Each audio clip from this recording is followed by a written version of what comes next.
Hey everyone, this is Teresa from Base 10 Montessori, and today I thought I would start doing a review of The Absorbent Mind by Maria Montessori. So if you have that book at home and you want to reread it with me, I'm going to start with chapter 1 today, and then I'm going to try each week to do a new chapter.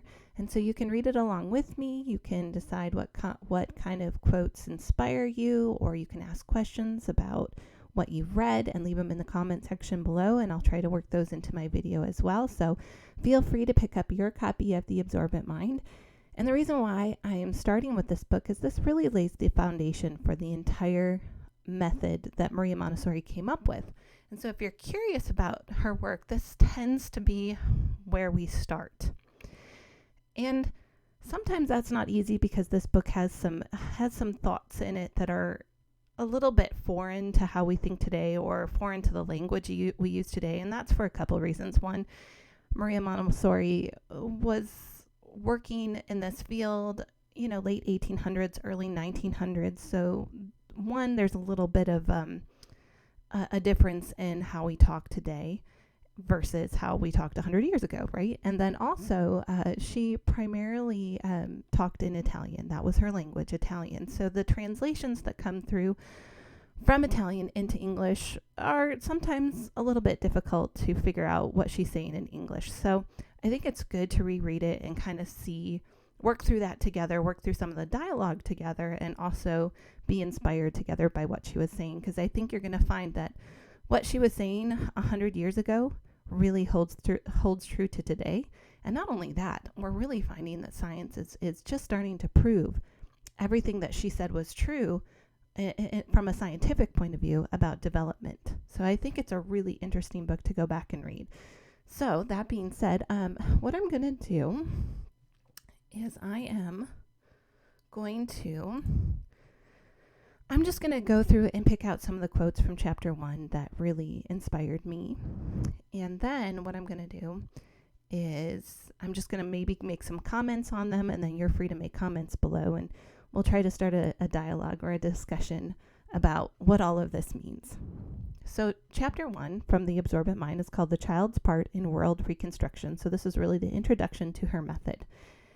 And in chapter 1, Maria Montessori wrote, "Today, the world is in conflict, and many plans are afoot for its future reconstruction. Education is widely regarded as one of the best means for bringing this about, for no one disputes that mankind, from the mental point of view, is far below the level that civilization claims to have reached." And if that resonated with you, it also resonated with me. I think we can really pick up on the fact, we can really relate to the fact that the world is in conflict. It is still in conflict, and right now we're having a lot more discussions about where does education fit in all of this? Where do teachers fit in all this? And I think that's a big discussion that we're having right now. The next quote I really liked was, "I do not doubt that philosophy and religion can bring to the task an immense contribution, but how numerous are the philosophers in this ultra-civilized world? How many have there not been in the past, and how many more will there not be in the future? Noble ideals and high standards we have always had. They form a great part of what we teach. Yet, warfare and strife show no signs of abating. And if education is always to be conceived along the same antiquated lines of a mere transmission of knowledge, there is little to be hoped from it in the bettering of man's future. For what is the use of transmitting knowledge if the individual's total development lags behind?" And I think that this is where we get into more of the holistic teaching, right? We're cultivating the spirit of the child. We're bringing about virtues and character, and we're not just simply imparting knowledge on the child. We want the child to grow in every way and not just become smarter. And I think some of the arguments we're having along the way is, what does that look like? Some people have very different ideas of what it looks like to bring about the child's character and the child's personality. And so there's a lot of disagreement going on with that right now. But Maria Montessori believed in teaching to the whole child. And a lot of the work that we have in the room develops character, such as we only have one work in the room, like one of each work in the room, so that if a child wants to work with a material, he has to wait, and that develops the virtue of patience, right? I have to wait till somebody's finished with their turn. There aren't multiple of the same items, except for, things like pencils. Obviously, we have a lot of pencils, but the bigger works. Let's say table scrubbing. A young child who wants to do table scrubbing, well, they can't get it out if somebody else is using it. So what do they have to do? First of all, they have to decide, well, I need to make another choice. First of all, what am I going to do while I wait? So not only do they have to practice patience, they have to also resolve that conflict inside themselves of, how do I wait? Am I just going to do nothing, or am I going to find a different work? And so children go about solving this problem in a lot of interesting ways that it's interesting to observe. When the child has that conflict of waiting, what are they going to do?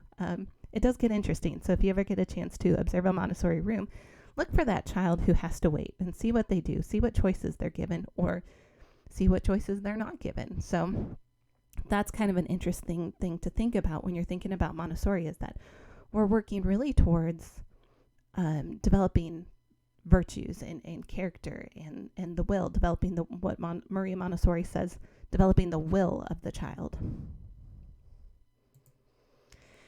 The next thing I really liked in chapter 1 was this quote: "The first 2 years of life open new horizons before us, for here we may see the laws of psychic construction hitherto unknown. It is the child himself who presents us with these revelations. He brings to our knowledge a kind of psychic life totally different from that of adults. Here is the new path. No longer is it for the professor to apply psychology to childhood, but it is for the children themselves to reveal their psychology to those who study them." And so this is a really interesting thing. First of all, I'm going to pick up on that word psychic because it doesn't have the same connotation that we use it with in today's society.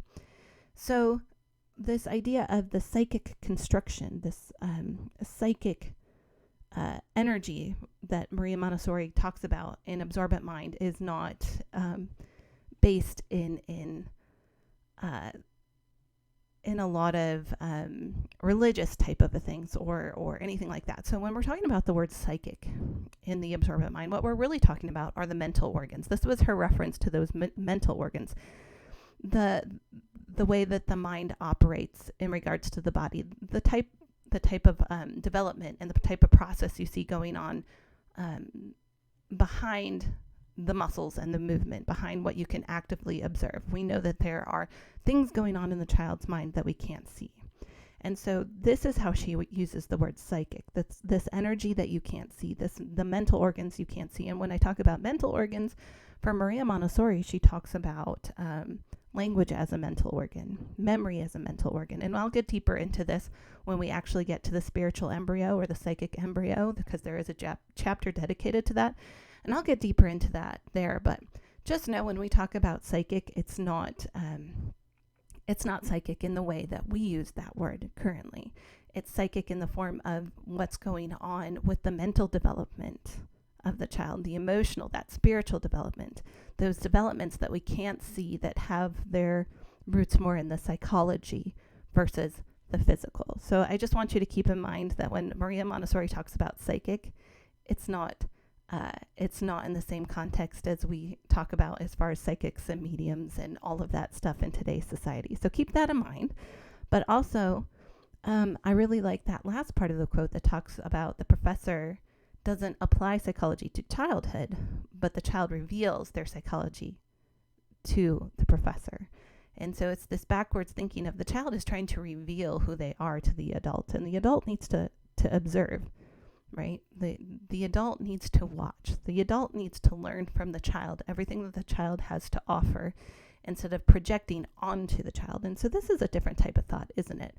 Not trying to diagnose the child so much as in observing and learning from the child. And that's really where we like to start as a guide.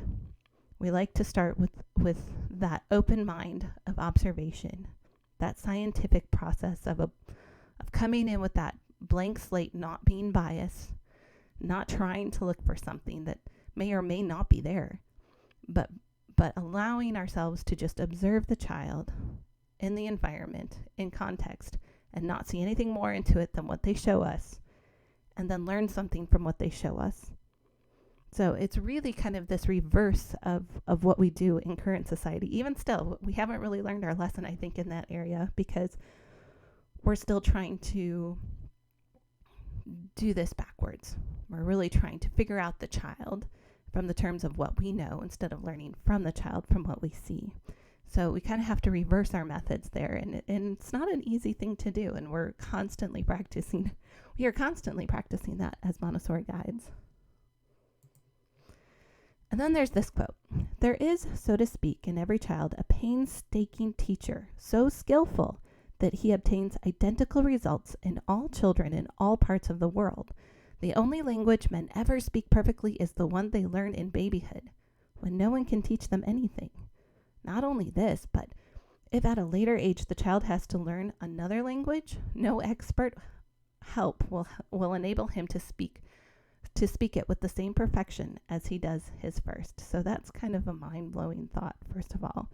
And Maria Montessori talks a lot about language. And so, again, that's something that I'll get into in other chapters a little more deeply. But Maria Montessori talks about this painstaking teacher, and we call that the inner teacher, that there's this inner teacher that is communicating with the child between the ages of 0 to 6. The child is following this path of nature.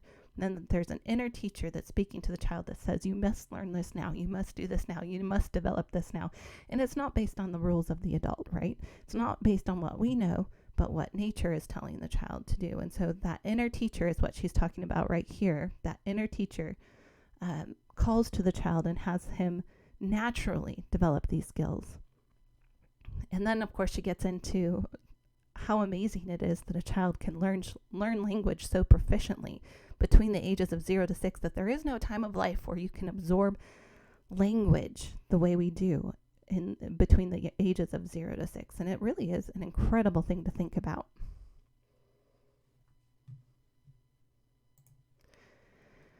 And then this says, by the age of 3, the child has already laid down the foundations of his personality as a human being, and only then does he need the help of special scholastic influences. So great are the conquests he has made that one may well say, the child who goes to school at 3 is already a little man. Psychologists have often affirmed that if our own adult ability be compared with the child's, we should need 60 years of hard work to do what he does in 3. Yet he is still far from having exhausted the strange power that he possesses of absorption from his surroundings. And that's pretty amazing to think that what a child can do by the age of 3, how long would it take us as an adult? And she says, well, we would need 60 years to do what a child can do in 3. And that's true, right? The absorbent mind is an amazing thing, and it only happens between the ages of 0 to 6, what they can pick up on. And as adults, we do not have the ability that a child has to learn and adapt to their surroundings. So it's an amazing observation that she made about the human mind right there. And she goes on to say, in our first schools, the children used to enter when 3 years old. No one could teach them because they were not receptive. Yet they offered us amazing revelations of the greatness of the human soul. Ours was a house for children rather than a real school. We had prepared a place for children where a diffused culture could be assimilated from the environment without any need for direct instruction. That's pretty cool, right? We're not looking at this direct instruction approach in Montessori. The children who came were from the humblest social levels, and their parents were illiterate. Yet these children learned to read and write before they were 5, and no one had given them any lessons. So when we talk about the Montessori method, we're talking about the guide being a link to the materials. We're showing a presentation. We're presenting to the child what they can do. And then they're watching us. And then they see what we are doing. They see us modeling for them what they're supposed to do. And their minds pick up on it. We don't have to tell them. We don't have to direct them. We simply have to present it, and then we have to move out of their way as a guide. We're not there to teach them. We're there to link them to the environment, link them to the materials. And then it's not about us as the adult. It's not about our thoughts. It's not about what we're thinking. It's not about what we want to get across to the child. It's about preparing the environment. It's about preparing the lesson, showing it to them, presenting it to them, and then moving back, because there's a far greater teacher than the human. going on in that room, and that's that inner teacher that the child has. The child will learn because they must learn it, because that is part of their nature, is to learn. And we must simply provide a place where they can absorb it and perfect it. The press began to speak of culture acquired spontaneously. Psychologists wondered if these children were somehow different from others, and we ourselves puzzled over it for a long time. Only after repeated experiments did we conclude with certainty that all children are endowed with this capacity to absorb culture. So this isn't just a limited experience that she had. She went all over the world. She went to India. She went all over Europe. She brought it to the United States. She went everywhere and started different programs, and she found universal truths in her methods. So this has been going on for now over 100 years, right? We've been doing Montessori for a long time. We have a lot of data to be gathered, and we're finding this is still true. And we're finding out as teachers just how much the traditional methods, the ones that we're still trying to put in public schools, don't really work. They don't work as well as the Montessori method.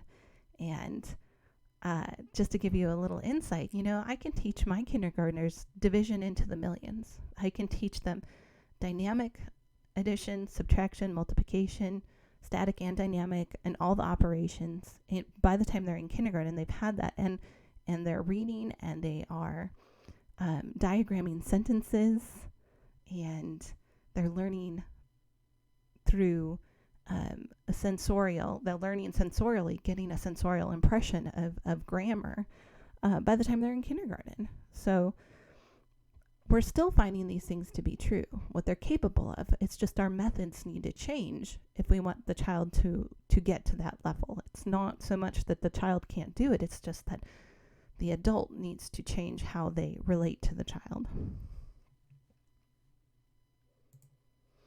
And so we discovered that education is not something which the teacher does, but that it is a natural process which develops spontaneously in the human being. It is not acquired by listening to words, but in virtue of experiences in which the child acts on his environment. The teacher's task is not to talk, but to prepare and arrange a series of motives for cultural activity in a special environment made for the child. So again, the emphasis is not going to be on the teacher. The teacher must prepare herself or himself. They must prepare the environment.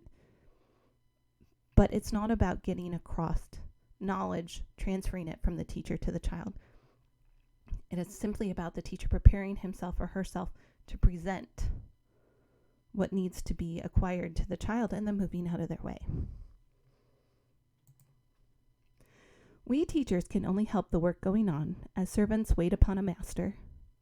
We then become witnesses to the development of the human soul, the emergence of the new man, who will no longer be the victim of events, but, thanks to his clarity of vision, will become able to direct and to mold the future of mankind.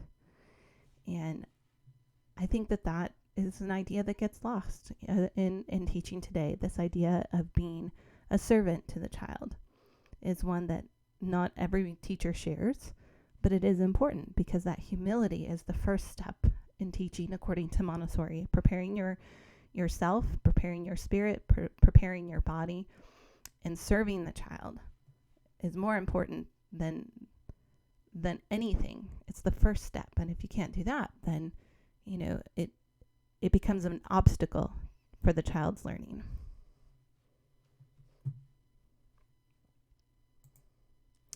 So that is all I have for you at the moment. And I really hope that you enjoyed some of these quotes. And if you have the Absorbent Mind at home, I would encourage you to start reading it. If you are a Montessori teacher and you've read it before, let's get it back out. Let's reread it. Let's be inspired from it. And maybe we'll learn something that we didn't learn in training. There's gems of wisdom in there that we miss going through training, and especially when you're so stressed out from training that it's hard to concentrate. So I would just encourage you to get that book back out. If you don't have it, I would say order it. It's a great place to start with understanding the Montessori method. And some of the chapters are a little bit harder to read than others, I will admit that. And we'll try to work through that together. But anyways, I hope you liked this content. If you did, give it a thumbs up, share it.